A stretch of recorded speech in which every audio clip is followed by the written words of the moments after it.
Aujourd'hui, nous sommes avec le professeur Cyril Tarquinio pour savoir ce que peut apporter le soutien psychologique aux personnes atteintes d'un cancer. Professeur Tarquinio, bonjour. Bonjour. Vous êtes psychologue et professeur à l'Université de Lorraine, où vous dirigez le laboratoire de psychologie de la santé. Vous êtes aussi à l'origine de la création du centre Pierre Janet. Donc, pour ceux qui ne connaissent pas, c'est une structure très innovante qui réunit en un même lieu la recherche, l'enseignement et les consultations. Tout à fait. Dont le parrain d'ailleurs est Boris Cyrulnik, qui nous a fait l'immense honneur de nous soutenir dans le montage de ce projet et qui a un regard bienveillant sur son développement. D'accord. Professeur, pouvez-vous nous dire en quoi la psychologie a toute sa place aujourd'hui dans la prise en charge du cancer ? Je crois qu'aujourd'hui, on ne peut pas faire l'économie des conséquences psychologiques de la survenue de la maladie, des conséquences familiales de la survenue de la maladie, des conséquences affectives de la survenue de la maladie, et également des conséquences sociales, notamment dans la proximité sociale, amicale. Et aujourd'hui, des disciplines comme la mienne se doivent d'intervenir, de proposer effectivement de nouveaux services, je dirais, et pour mettre à disposition des malades, des familles, de l'entourage, mais aussi des soignants, quelque chose qui relève d'un accompagnement, d'un soutien, mais pas seulement. Aussi d'une ambition qui consiste à résorber, je dirais, les effets de la survenue de la maladie. La psychologie a développé depuis de nombreuses années une expertise qui n'a cessé d'évoluer sur la prise en charge des impacts psycho-émotionnels quand des événements surviennent dans la vie des uns et des autres.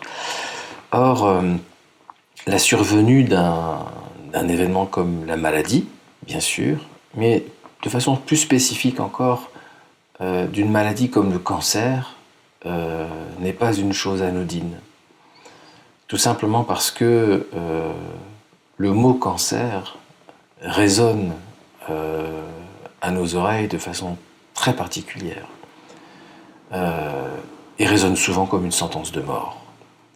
C'est ça, c'est une maladie qui est accompagnée de tout un tas d'idées préconçues, en fait. De représentations, de croyances sociales, dont nous sommes tous les dépositaires, à tort ou à raison, parce que c'est pas forcément et heureusement l'issue de la maladie, et que parfois il y a d'autres maladies dont l'issue est encore plus fatale et qui n'ont pas la même résonance psychosociale. C'est-à-dire que la maladie est d'abord un objet social de représentation. On a tous un avis, une représentation, une expérience sociale, familiale, de ce que sont les maladies. Être confronté à un infarctus, un diabète, les gens sans avoir la connaissance sont capables de développer un certain niveau de savoir qui est issu de l'expérience sociale. On arrive à se représenter ce que c'est qu'un infarctus, on arrive à se représenter ce qu'est un diabète. Sans être médecin, sans être spécialiste, on développe des champs de connaissances. Ça détermine d'ailleurs un certain type de comportement vis-à-vis des malades, mais aussi vis-à-vis de la maladie, et aussi vis-à-vis des traitements. D'accord. Le cancer, lui, a une résonance toute particulière, qui se distingue assez largement des autres pathologies. Mais à cause de quoi ? Parce que je crois que historiquement, le cancer, c'est la mort. C'est ça, mais à cause du passé, par le fait qu'il était moins bien pris en charge. Tout à fait, et que l'issue était fatale, et qu'aujourd'hui, la réalité scientifique fait que ça reste une maladie extrêmement grave, où effectivement la question du mourir se pose de façon aiguë, mais heureusement la recherche a évolué, heureusement les perspectives de vie, de guérison se sont développées et les choses sont dans les faits différentes et ne cessent d'évoluer. Mais dans l'imaginaire collectif, dans les représentations sociales, ça reste quelque chose qui, lorsque ça vous tombe dessus, comme diraient certains patients, vous écrase, quoi. Tout, tout s'effondre. Et de ce point de vue, et on pourra évoquer qu'est-ce qui s'effondre d'ailleurs, mais de ce point de vue, ça nécessite sans doute, puisque ça relève d'une dimension psychologique, ce que je viens d'évoquer, c'est-à-dire ça invoque quelque chose de la dimension psycho-émotionnelle, de la croyance, de la ressource psychologique. Donc ce sont des aspects psycho-émotionnels qui sont convoqués dans un contexte qui est un contexte éminemment médical. D'accord. Et quels sont justement les principaux effets psychologiques du cancer ? Alors, le cancer est de ce point de vue d'une grande complexité quant à ses effets. C'est-à-dire qu'on ne peut pas dire il y a un effet à un moment donné. Il y a des effets psychologiques, des conséquences psychologiques qui sont évolutifs et qui commencent non pas à l'annonce, mais bien avant, lorsque on soupçonne la présence de quelque chose dans son corps. On a déjà des idées, parfois fausses, mais on est déjà dans cette logique-là, jusqu'à ce qu'on qualifie de rémission. C'est-à-dire toute cette qui passe par l'annonce en l'occurrence, les chimiothérapies, les interventions chirurgicales, la radiothérapie, les phases de rémission, les rechutes, tout ce temps qui est ce temps de la maladie, va convoquer son cortège de conséquences psychologiques. Alors, il y a, je dirais, le premier temps qui est, quand on parle avec les patients, celui de « j'ai découvert quelque chose dans mon corps, il y a quelque chose de bizarre qui déjà génère énormément d'angoisse. On est déjà dans la projection des pires scénarios, en fait. C'est toujours la projection du pire la plupart du temps. Et puis, il y a la sentence, quoi. C'est-à-dire l'annonce de la maladie qui vient confirmer ou infirmer, mais en l'occurrence, pour ce qui nous intéresse, confirmer ce qu'on soupçonnait déjà. Et là, c'est le choc, quoi. Ça provoque des états, alors des états qu'on connaît bien, je dirais c'est pas les plus compliqués, des états qui sont des états anxieux,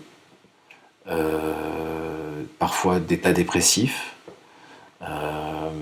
parfois même les symptômes qu'on voit apparaître chez les patients sont comparables à ce qu'on retrouve dans le psychotraumatisme. C'est-à-dire que on a parfois des réactions psychologiques qui sont les mêmes que les victimes qu'on va retrouver dans les victimes d'agression, les victimes d'attentats. C'est-à-dire qu'on va avoir tout un ensemble de pensées récurrentes qui vont venir en permanence. On va revoir l'annonce qui revient dans la tête. On va avoir comme ça tout un ensemble de souvenirs qui vont faire intrusion en permanence.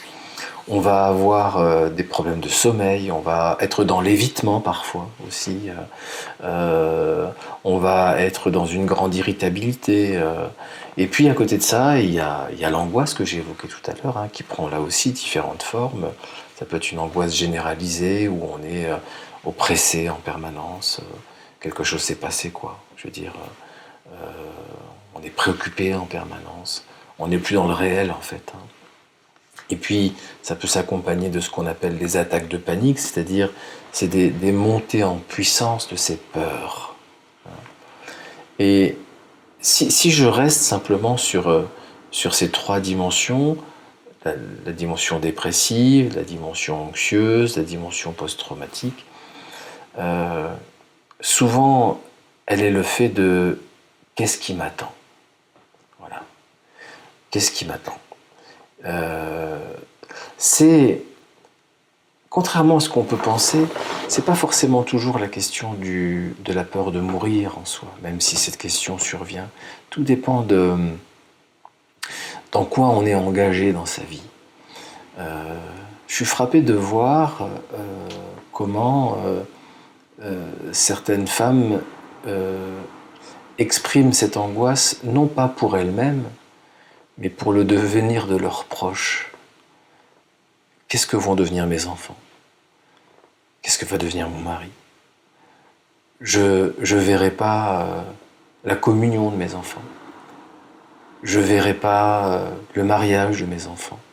C'est-à-dire que l'annonce de la maladie, c'est souvent une histoire de deuil, de ce que, a priori, parce que parfois les choses s'opèrent plus positivement, hein, mais c'est le deuil de ce que je ne pourrais plus être et de cette vie qui avait été si consciemment ou inconsciemment d'ailleurs anticipée et auquel je dois renoncer. Et je suis souvent amené à travailler avec ces patients et ces patientes sur cette question du deuil.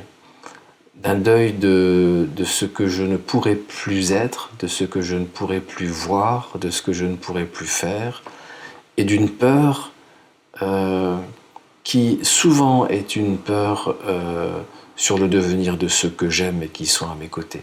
Voilà. Et puis aussi, bien sûr, il y a quelque chose de la confrontation à cette perspective, encore une fois, qui n'est pas, heureusement, toujours l'issue, hein, mais qui reste là, de cette perspective qui est celle de ma propre mort, quoi. Le fait est qu'on y pense, en fait, alors que dans la vie courante, c'est quelque chose qui arrivera, mais qui ne fait pas partie des préoccupations. Tout à fait. Que là, on est coincé sur qu'est-ce qui va m'arriver, quand ça va arriver, parce que ça... Voilà. Tout à fait.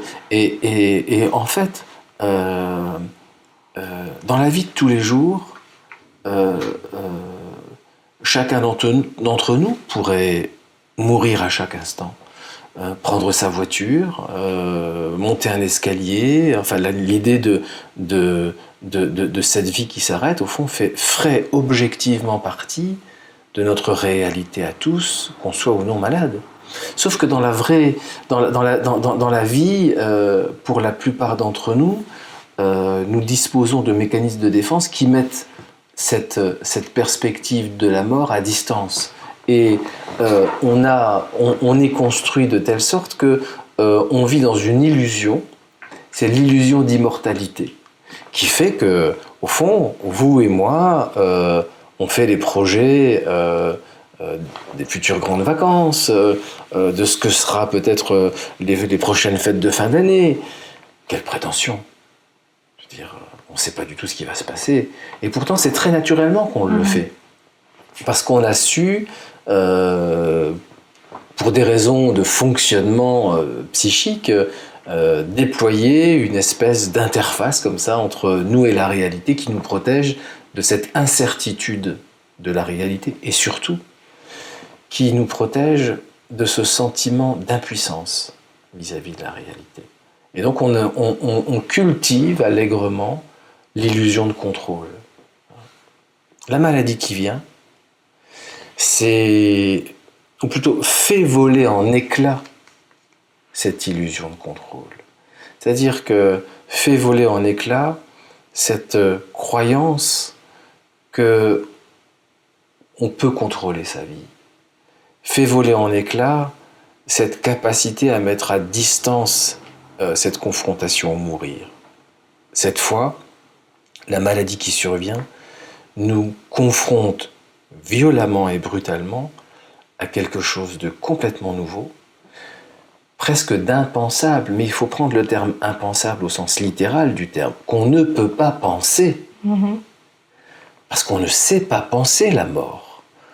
On sait à peu près se débrouiller avec la mort des autres. Les religions nous donnent quelques outils pour peut-être nous illusionner ou nous donner une prise sur ce que c'est la mort, mais voilà un objet vis-à-vis duquel c'est le vide total. On ne sait pas penser la question du mourir. Et donc ça nous confronte à quelque chose d'effroyable, vis-à-vis duquel justement on n'a plus de contrôle, vis-à-vis duquel on ne sait pas se comporter, et surtout vis-à-vis duquel on est seul. Même entouré, on est seul. On est seul confronté à cette espèce d'intimité-là, avec une entité dont on ne saisit ni les contours ni la forme, et auquel on est violemment confronté. Et ça fait de la maladie, et de cette maladie-là en particulier, une situation inédite, une situation toute particulière, auquel on n'a jamais été préparé, et qui mobilise, nous oblige à mobiliser des ressources complètement inédites si on veut la dépasser et en faire quelque chose. Et ça, c'est pas acquis d'avance. D'accord. C'est peut-être aussi pour ça que dans les cas de rémission, les personnes se sentent complètement perdues et abandonnées parce que elles sont guéries, mais en fait, elles ont encore plein de questions. Complètement. Non seulement elles ont plein de questions, mais elles reviennent, comment dire, elles sont des survivants. Voilà. C'est quoi la question de la survivance? C'est une vraie question. La question de la survivance, on l'a rencontrée chez les gens qui sont revenus des camps de concentration. La survivance, c'est, vous savez, vous auriez dû mourir à un moment donné, et en fait vous êtes en vie. Il y a de la survie, de la vie en plus. Bien.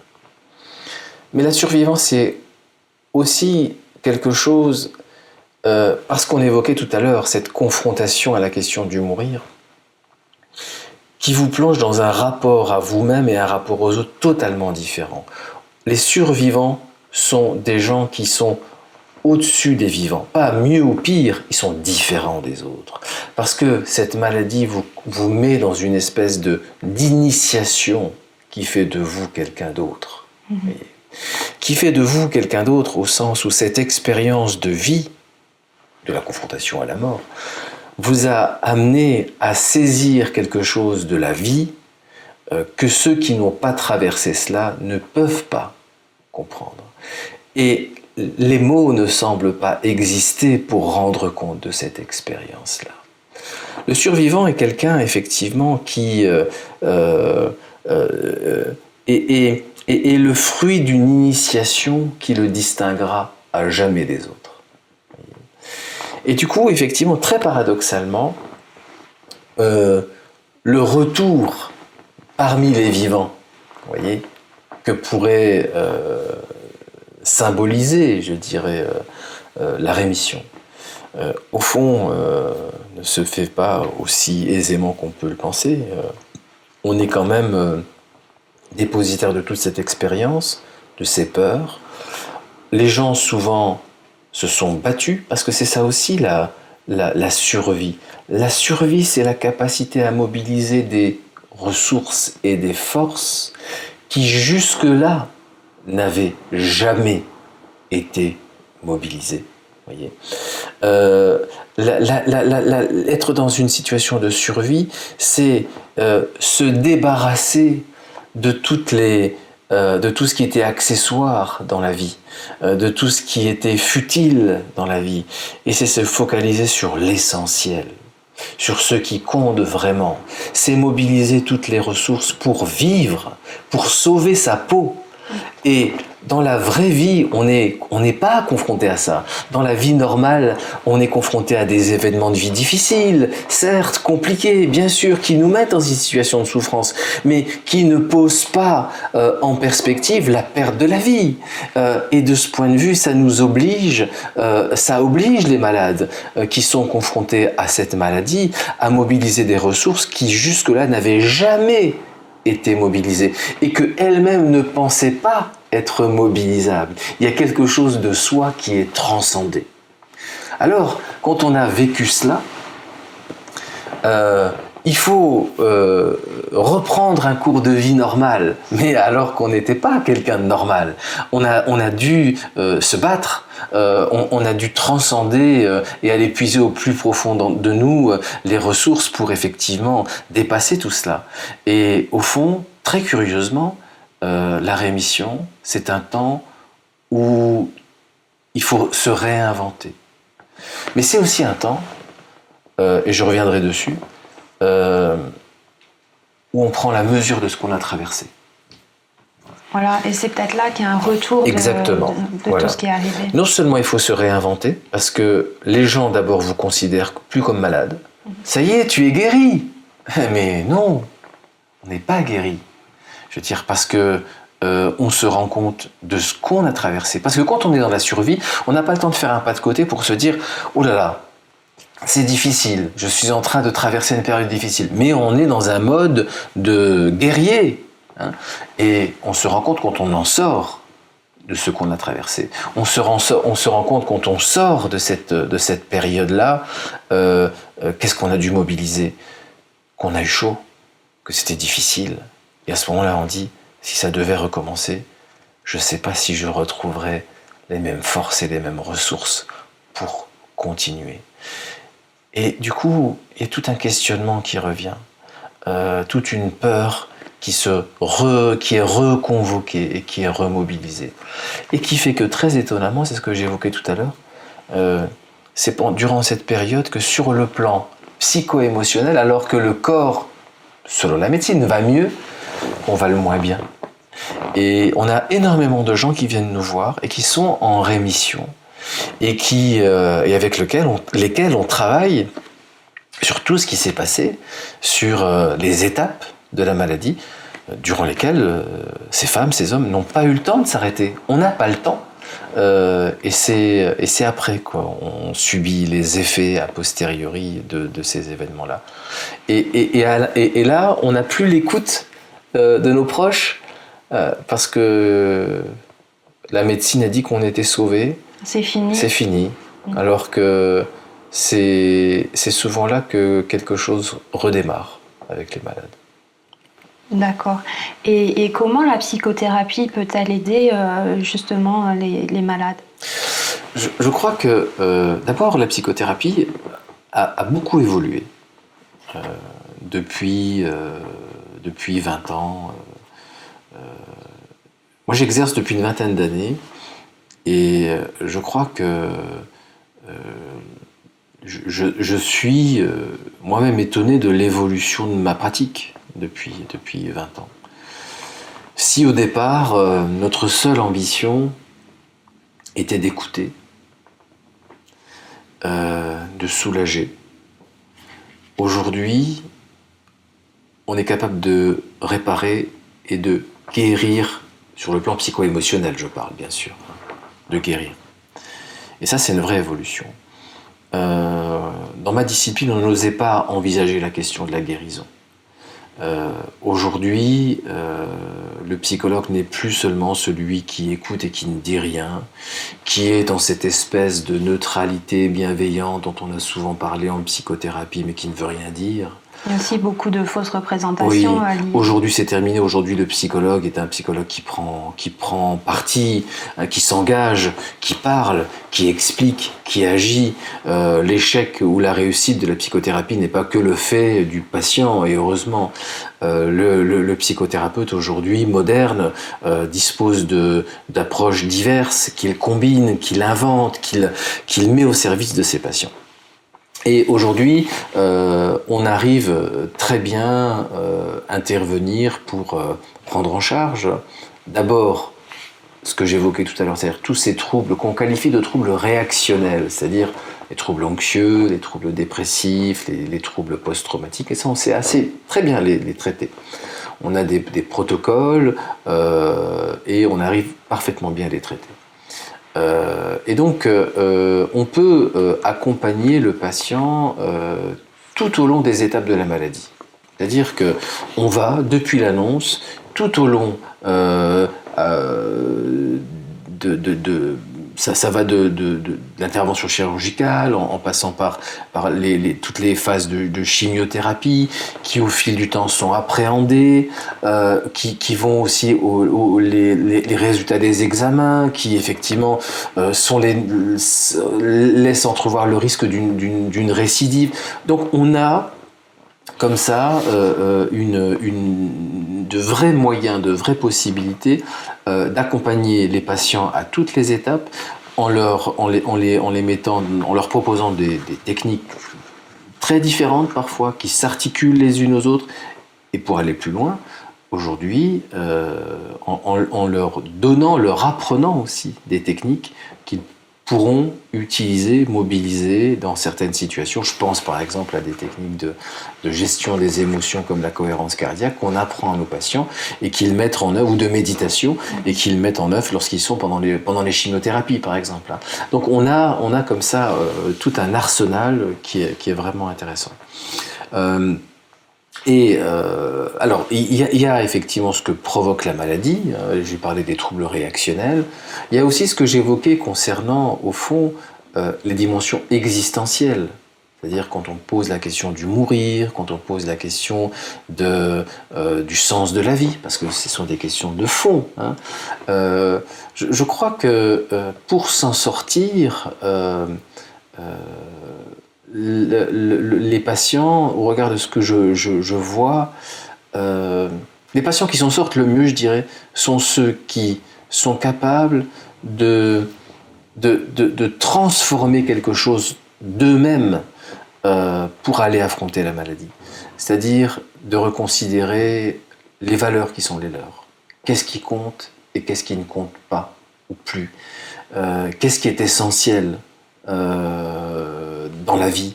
Au fond, vous savez, on est engagé socialement, on organise notre vie à partir d'un certain nombre de valeurs, la réussite professionnelle, matérielle, par exemple. Et la condition de la lutte, c'est d'être capable, c'est ce que j'évoquais tout à l'heure, de se réinventer soi-même, pour se donner toutes les ressources pour affronter la maladie. Et là, qu'est-ce qui se transforme? Mais les valeurs mêmes de ce qui organise notre vie. Et les patients reconsidèrent les choses en disant, mais au fond, tout ça, c'est pas ça qui compte. Ce qui compte, c'est l'amour de mon mari, de mon ami, c'est l'amour de mes enfants, c'est ma famille. Le reste, mais c'est des histoires, quoi. Voyez. Et cette capacité à repenser les valeurs qui organisent notre rapport à la vie, mais nous amène à nous redéfinir autour d'une identité nouvelle. C'est ça l'enjeu. C'est-à-dire que, au fond, derrière tout ça, c'est la capacité à mobiliser des forces de vie qui fixent au préalable ce qui est important et ce qui ne l'est plus. Oui. Et ça, c'est la condition préalable à tout combat face à l'épreuve qu'est la maladie. Et là aussi, le psychologue, la psychothérapie peut aider dans des échanges, effectivement, qui sont d'une grande profondeur parfois, sur le sens des choses, avec le thérapeute, à la condition que lui-même, il faut qu'on ait en face de soi des professionnels qui connaissent la maladie, pas forcément qui la connaissent parce qu'ils l'ont vécue, heureusement non, je veux dire, mais qui prennent la mesure de la spécificité de la maladie. Parce que cette maladie, elle a quelque chose de très particulier. Vous savez, je parlais tout à l'heure de la comparaison avec le psychotraumatisme.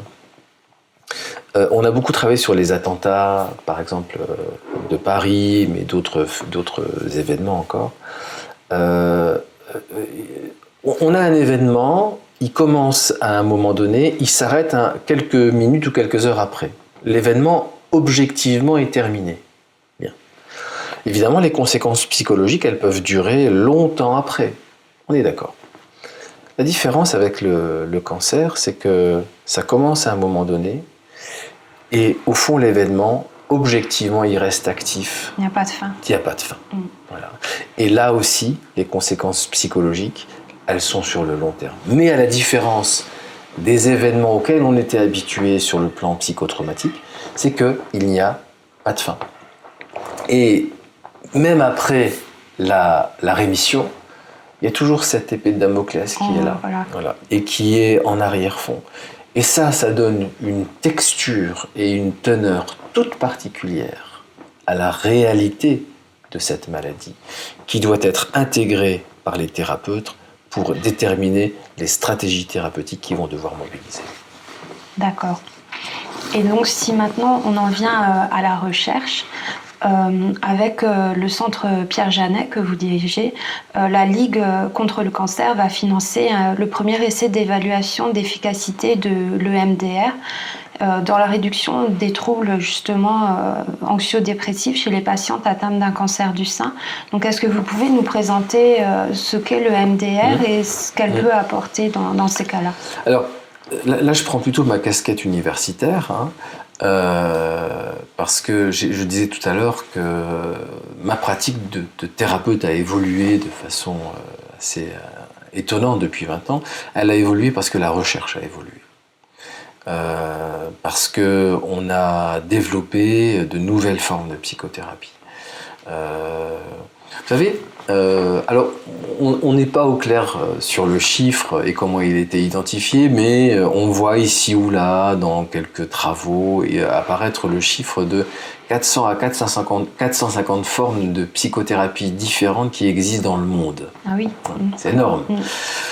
Les statistiques en France identifient de façon raisonnable une trentaine de psychothérapies. C'est déjà beaucoup. Parce que si on devait demander aux gens de lister différents types de psychothérapie, les gens seraient 2, 3, 4 peut-être, mais une trentaine. Et effectivement, on parle toujours de la psychanalyse, c'est très intéressant la psychanalyse, mais elle n'est pas forcément toujours très indiquée, notamment pour ce qui nous intéresse, pour des tas de raisons qu'on pourrait d'ailleurs développer. Mais elle a été d'un grand apport. Mais il y a les thérapies cognitives et comportementales, il y a la méditation, notamment avec les thérapies de la pleine conscience, il y a l'hypnose, il y a énormément de choses qui se sont développées depuis quelques années, les thérapies somatoformes, enfin voilà.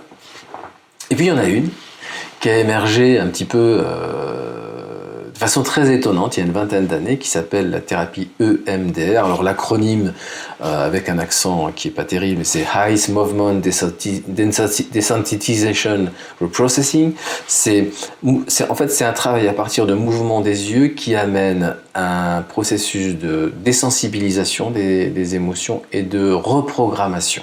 Voilà.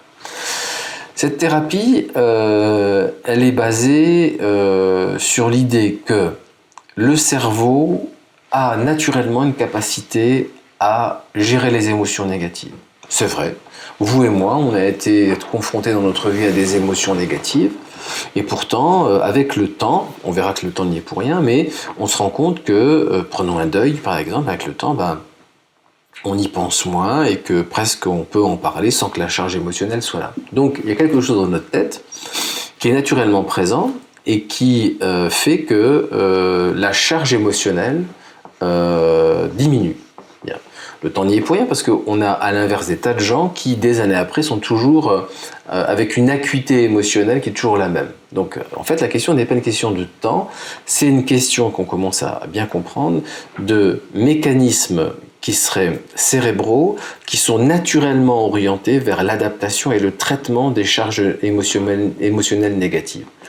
On commence à comprendre les mécanismes et l'idée c'est de dire, quand on est confronté à des événements difficiles, à des émotions difficiles, peut-être que si elles persistent, c'est parce que le cerveau, il a bugué, quoi. C'est-à-dire qu'il n'a pas su mobiliser des choses pour se réparer. Prenons un autre exemple plus métaphorique. Quand vous vous coupez, ça se répare tout seul. Vous désinfectez pour aider au processus de cicatrisation. Mais c'est pas vous qui cicatrisez, c'est qu'il existe un mécanisme physique d'auto-réparation. eh bien, on commence à comprendre que sur le plan cérébral, grâce à tout ce qu'on sait sur la plasticité cérébrale, il existe effectivement des mécanismes d'autoréparation qui conduisent effectivement à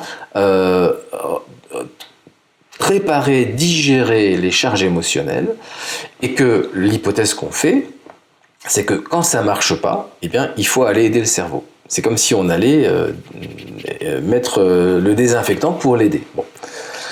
Et alors, il y a une chercheuse qui s'appelle Francine Shapiro, qui, à 20 ans, a découvert par hasard ce truc-là. Elle était dans un parc et elle avait des pensées négatives et elle s'est amusée à bouger ses yeux de droite à gauche. Et elle observe, ce que chacun d'entre nous pourrait observer, c'est qu'au bout d'un certain temps, l'intensité de ces pensées négatives diminue. Elle était chercheuse, elle faisait sa thèse à l'époque, et elle décide de recommencer. Et elle demande à ses amis. Et puis il trouve le même résultat. Et il commence à ce moment-là à faire une recherche plus canonique. Et il trouve des résultats, et c'est là que naît la thérapie EMDR, qui a évolué depuis.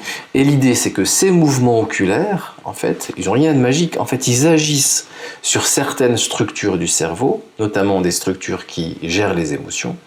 Et manifestement, ils auraient pour fonction de remettre en route ces mécanismes naturellement présents dans le cerveau et qui ont une fonction réparatrice. Alors, je ne vais pas rentrer dans le détail parce que tout l'enjeu de la recherche aujourd'hui, et on est très engagé à Metz, c'est de comprendre qu'est-ce qui se joue exactement, quels sont les processus qui sont mobilisés.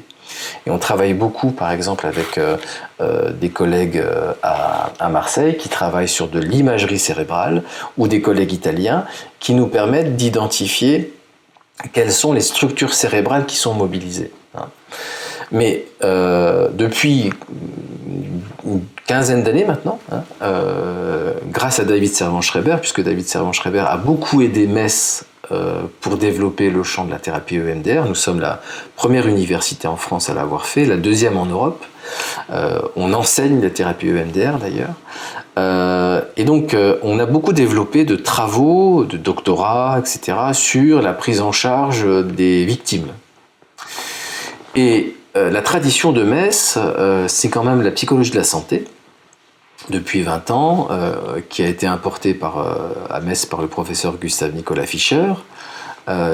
Et nous sommes toujours intéressés aux conséquences de la maladie grave et de la maladie chronique sur le plan psychologique.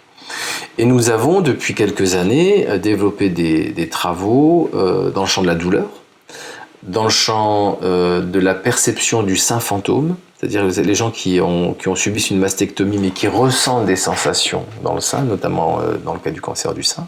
Donc on a développé tout un ensemble de protocoles qui montrent que la thérapie EMDR était vraiment utile dans la réduction des symptômes anxio-dépressifs qu'on connaît bien dans la maladie. Et l'idée, c'était de développer ce qu'on appelle une étude contrôlée randomisée, qui sont des études expérimentales à grande échelle, pour être sûr que la thérapie EMDR était efficace dans la prise en charge des malades du cancer, notamment dans la réduction de ces symptômes anxio-dépressifs. Ces études-là, c'est d'une grande complexité à mettre en œuvre. C'est exactement les mêmes dispositifs que quand on évalue l'efficacité d'un médicament. Même protocole, même méthodologie, sauf que c'est pas une molécule, c'est une technique psychothérapeutique qu'on utilise par ailleurs. Et donc, on a obtenu effectivement les financements de la Ligue nationale contre le cancer, et c'est une première mondiale, avec un budget qui est conséquent, c'est plus de 350 000 euros. Donc c'est un gros budget pour effectivement inclure des patientes atteintes par le cancer du sein, qu'on va comparer deux groupes en fait, un groupe qui suivra un protocole EMDR avec un groupe qui subira une thérapie de soutien. Et on va faire des mesures avant, pendant, après et à 6 mois. Et l'objectif, il est bien sûr en termes de recherche, c'est de dire voilà, on va mesurer le niveau de dépression, d'anxiété, etc., de qualité de vie également. Et l'enjeu, je disais, est majeur parce que si on arrive à montrer que la thérapie EMDR est factuellement plus efficace que l'autre thérapie, alors on va pouvoir, à partir de là, imaginer que cette thérapie prenne une place encore plus importante et validée scientifiquement dans l'accompagnement des malades et trouver des transferts vers la clinique, c'est-à-dire vers la pratique au quotidien. Et ça, ce sera un nouveau champ, une nouvelle piste et une nouvelle ouverture pour la thérapie EMDR, certes, mais surtout pour les malades. Donc là, on s'aperçoit que la pratique de la psychologie évolue sans cesse, oui. Et vous nous avez donné un aperçu de ce que peut être la prise en charge de demain. Y a-t-il d'autres voies qui s'ouvrent aujourd'hui ? Oui, aujourd'hui, la grosse question qui se pose, c'est quelle va être la place des nouvelles technologies ? Par exemple, dans le développement des psychothérapies.